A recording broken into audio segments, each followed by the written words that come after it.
Shalom, saudara-saudara, salam damai, salam kasih Tuhan bagi kita semua. Puji syukur kepada berkat Tuhan yang sentiasa diberikan kepada kita masing-masing. Mari kita berdoa. Tuhan di syurga, kami berdoa. Berkati kami agar dapat memahami firman renungan hari ini dan biarkan nasihat ini menjadi nasihat yang terbaik bagi diri kami dan keluarga kami. Inilah kami serahkan dalam nama Yesus. Amin. Judul firman Tuhan hari ini, kami telah berdosa. Ayat renungan, Daniel 9 ayat 5. Kami telah berdosa, bersalah, berbuat fasik, dan menderhaka. Kami telah menyimpang daripada perintah-perintah-Mu dan peraturan-peraturan-Mu.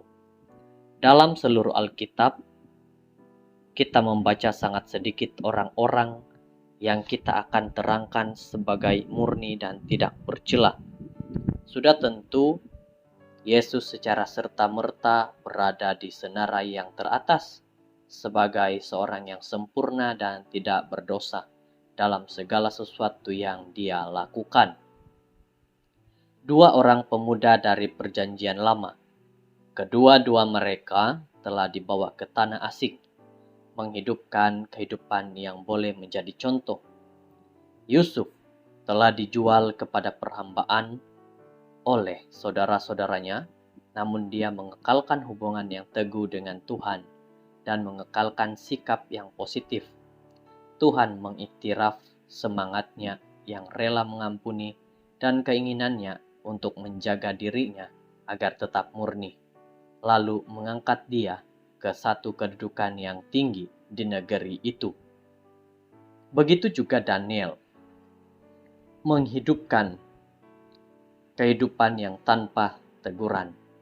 Sejak dari permulaan penawanannya, dia menunjukkan contoh komitmen kepada Tuhan dan kepada prinsip-prinsip yang jelas sekali dia telah pelajari dari rumah. Seperti Yusuf, dia memelihara dirinya agar tidak dicemari oleh budaya orang Babel.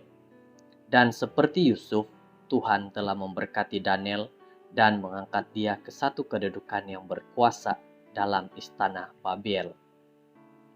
Doa syafaat Daniel dalam bab 9 adalah menarik karena apabila dia berdoa bagi bangsanya, dia memasukkan dirinya dalam pengakuannya akan pemberontakan mereka. Dia tidak berkata mereka telah berdosa, tetapi sebaliknya kami telah berdosa. Sebagai ibu bapa, sudah tentu kita tidak dapat memperlihatkan kesempurnaan. Tetapi apa yang doa Daniel cadangkan kepada saya ialah bahwa walaupun kita boleh dan harus mengantarai anak-anak kita dalam doa, namun kita harus memasukkan diri kita dalam doa-doa itu. Kita juga telah berdosa. Kita telah menggagalkan Tuhan. Kita telah memberontak. Doa-doa syafaat kita tidak seharusnya menjadi satu pertunjukan akan kebaikan kita berbanding dengan kegagalan mereka, tetapi sebaliknya satu kesadaran bahwa sebagaimana mereka tidak sempurna, kita juga telah gagal mencapai ideal Tuhan. Bahwa kita juga bergelut dengan sifat semula jadi kita yang telah jatuh, dan bahwa kita memerlukan pertolongannya sebagaimana mereka memerlukan pertolongannya Tuhan. Sementara kita membawa segala kelemahan kita kepada Tuhan dalam doa, kita juga harus mengakui kegagalan dan kesilapan kita kepada anak-anak kita. Saya tidak percaya yang mereka mengharapkan kesempurnaan dari ibu bapa mereka, atau bahwa mereka berasa lebih baik jika mereka bertindak seolah-olah kita tahu segala-galanya dan tidak pernah membuat kesilapan.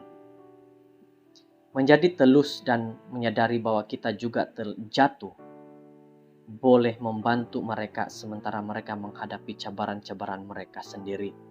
Allah Bapa, bantu kami untuk menjadi lebih rela untuk menyadari kekurangan kami dan mengakui itu bukan saja kepada Engkau, tapi juga kepada anak-anak kami apabila kami membuat kesilapan dalam cara kami memperlakukan mereka.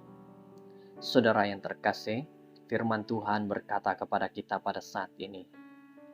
Marilah kita lihat kembali dalam doa syafaat Daniel ataupun doa Daniel dalam pasal bab 9, di mana dia katakan bahwa dia berkata, kami telah berdosa. Dia tidak katakan bahwa bangsa Israel yang berdosa, tetapi apa?